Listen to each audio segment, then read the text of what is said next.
हर खबर पर होगी आपकी पकड़। डाउनलोड कीजिए एबीपी लाइव ऐप।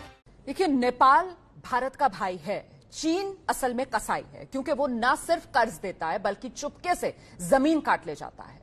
मगर नेपाल की सरकार इस बात को समझ नहीं पा रही है। चीन के न जाने कौन से झांसे में फिलहाल नेपाल फंसा हुआ है। एबीपी न्यूज की टीम ने नेपाल के दिल को टटोलने की ठान ली। हमने सोचा जरा बॉर्डर पर चला जाए और जाना जाए कि आखिर नेपाल की जनता किसके साथ है। वो भारत के साथ रहना चाहते हैं, चीन के साथ वो दोस्ती करना चाहते हैं। आज इसी हकीकत की जरा पड़ताल कर लेते हैं। इस वक्त हम भारत और नेपाल बॉर्डर पर खड़े हुए हैं और ये वो रास्ता है जो नेपाल की तरफ जाता है। देखिए, ये काली नदी है। काली नदी का पुल पार करके आप नेपाल की तरफ जाएंगे।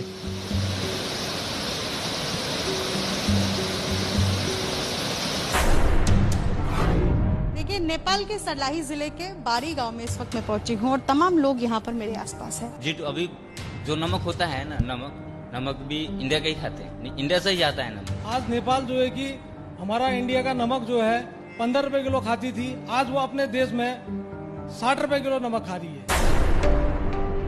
चीन बौखलाया हुआ है, लगातार वो भारत के खिलाफ साजिश रच रहा है और इतना ही नहीं, नेपाल को भी चीन लगातार भड़का रहा है।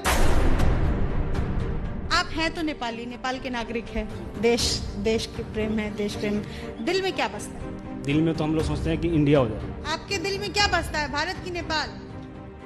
उनका दिल में बसता है भारत नेपाल एक हो जाएंगे। भारत तो रहेंगे ही और नेपाल भी रहेंगे, दोनों रहेंगे।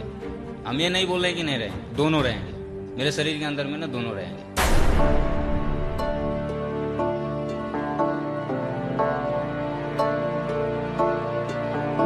चाइना को हम कुछ जानते ही नहीं है, तो हम चाइना के नाम क्यों लूं? चावल भी 2 किलो किनना पड़ेगा तो हम इंडिया से ही ले जाते हैं। तो चाइना तो हम नहीं जा सकते, काठमांडू थोड़ी जा सकते, पहाड़ टप कर थोड़ी जा सकते।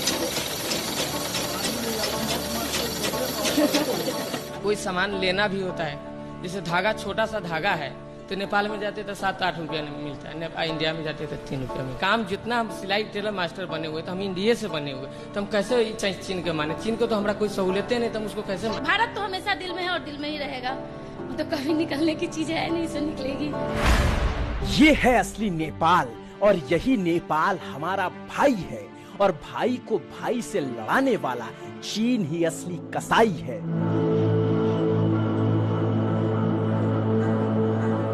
कैसे चीन के माने? चीन को तो हमारा कोई सहूलियतें नहीं, तो हम उसको कैसे माने? सिलाई सीखी भी है भारत। हम भारत में रहते, जैसे 11-12 वर्ष का था ना, तो लुधियाना चला गया, वहीं पे हम 3 साल रहे हुए, वहाँ से सीखा है। तो हम कैसे मानेंगे? चाइना वाला तो हमारा कुछ दिया नहीं। क्योंकि नेपाल तो हमेशा से भारत के साथ जीता है, भारत के साथ रहता है, भारत के साथ खाता है, भारत के साथ पीता है। और सच कहें तो भारत और नेपाल का रिश्ता तब से है जब से भगवान राम और माँ सीता है। सिर्फ जनकपुर और अयोध्या को ही नहीं, भारत और नेपाल को भी मित्रता और साझेदारी के बंधन में बांध दिया था। ये बंधन है राम सीता का, ये बंधन है बुद्ध का भी और महावीर का भी। और जैसे भगवान राम को माँ सीता से अलग नहीं किया जा सकता, वैसे ही नेपाल की आत्मीयता को भारत से अलग किसी भी कीमत पर नहीं किया जा सकता। चीन हो या चाहे कोई भी मुल्क, कौड़ियों की खनक से, सत्ता की सनक से, सेना की धमक से इस भाईचारे और मोहब्बत का मोल नहीं लगा सकता, तो नहीं लगा सकता। भारत नेपाल के बीच अगर दूरियां बढ़ जाती है, अगर वैसी स्थिति आती है, तो इससे फर्क पड़ेगा? उससे तो और बेसी फर्क पड़ेगा। भारत नेपाल के जब यहाँ तो बेटी रोटी के संबंध है। यहाँ के आपके घर से भी किसी की शादी? मेरे घर से इस साल में नहीं है, लेकिन पहले है। मेरा शादी है, मेरा लड़का की शादी है, मेरा 2 भाई है, उनका शादी है नेपाल में ही। चीन चाहे लाख आंधियां गिराए, लाख बिजलियां बरसाए, नेपाल की सरकार को रिझाए या फिर प्रधानमंत्री को ही क्यों ना अपने झांसे में फंसाए, मगर नेपाल के लाल तो हमेशा से भारत पर निहाल थे, हैं और हमेशा रहेंगे। तो फिर आइए जरा भारत और नेपाल की दोस्ती की अविरल धारा में आग लगाने की कोशिश करने वाले ड्रैगन को, असल नेपाली रूह को दिखाया जाए, भारत से नेपाल के रिश्तों को कायदे से समझाया जाए। देखिए, नेपाल के सरलाही जिले के बारी गांव में इस वक्त मैं पहुंची हूं और तमाम लोग यहां पर मेरे आसपास हैं। अब सवाल ये है कि ये लोग क्या वाकई डरे हुए हैं जिस तरीके से भारत और नेपाल के बीच तल्खियों की खबरें आ रही हैं। ऐसा कहा जा रहा है कि चाइना धीरे धीरे करके कब्जा जमा रहा है नेपाल पर, और जो नेपाल में लोग रहते हैं, जो नेपाल के नागरिक हैं, उनका क्या कहना है। आपका क्या नाम है? रमेश दास जी। मैं सरलाई जिला बाराउदान गांव में हूं और हमारा संबंधी जो कि हर चीज़ इंडिया से है और हम लोग नेपाल में यहाँ का कोई सुविधा नहीं है। हमारे जो कि मंत्री जी हैं वह मधेश का मंत्री छोड़िए, मुझे ये बताइए कि आपके संबंधी हैं भारत? जी, सारे फैमिली का वही है जी। खाना पीना सब सारे इंडिया से ही है। आप काम कहाँ करते हैं? हम लोग इंडिया में करते, दिल्ली में ही। जी। क्या नाम बताया आपने? मेरा नाम रमेश दास जी। रमेश जी, ये बताइए, आप हैं तो नेपाली, नेपाल के नागरिक हैं, देश के प्रेम है, देश प्रेम, दिल में क्या बसता है? दिल में तो हम लोग सोचते हैं कि इंडिया हो जाए। और क्या नाम है आपका? सर, हमारा नाम है राम बाबू।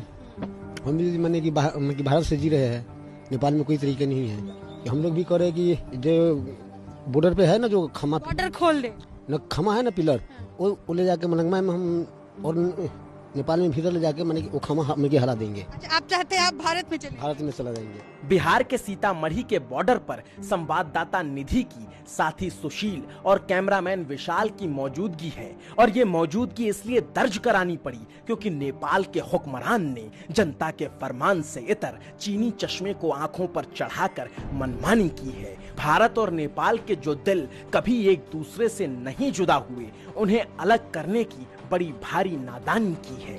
चीन के चक्कर में आकर नेपाल भारत के साथ अपने रिश्तों को खराब कर रहा है। जब से धारचूला से लिपुलेख तक सड़क का निर्माण हुआ है और उसका उद्घाटन हुआ है, तब से चीन बौखलाया हुआ है और वो नेपाल को भी भारत के खिलाफ लगातार भड़का रहा है। यही वजह है कि नेपाल ने सरहद पर अपनी मौजूदगी दर्ज कराना शुरू कर दिया है। इस वक्त हम मालपा में मौजूद हैं और मालपा के सामने ये काली नदी है और काली नदी के इस तरफ नेपाल है और नेपाल ने यहाँ पर सरहद पर अपनी मौजूदगी दर्ज कराना शुरू कर दिया है। यहाँ पर बाकायदा एक हेलीपैड बनाया गया है और अपने कुछ टेंट लगाए हैं। नेपाली आर्मी यहाँ पर मौजूद है और यहाँ पर सड़क निर्माण का कार्य भी चल रहा है। तस्वीरों में आपको साफ तौर पर एक हेलीपैड नजर आ रहा होगा, जहाँ पर बताया जाता है कि हेलीकॉप्टर के जरिए जो सामान है वो यहाँ पर पहुंचाया जा रहा है, नेपाली आर्मी को पहुंचाया जा रहा है और यहाँ पर टेंट लगाए गए हैं। करीब 1 महीने पहले ही ये टेंट नेपाल की तरफ से यहाँ पर लगाए गए हैं और तस्वीरें और आपको दिखाना चाहेंगे। जो ये देखिए, सामने की तरफ सड़क बनने का जो ये काम चल रहा है, यहाँ पर नेपाल की जो आर्मी है वो यहाँ पर मौजूद है और उनके मजदूर यहाँ पर सड़क बनाने का काम कर रहे हैं।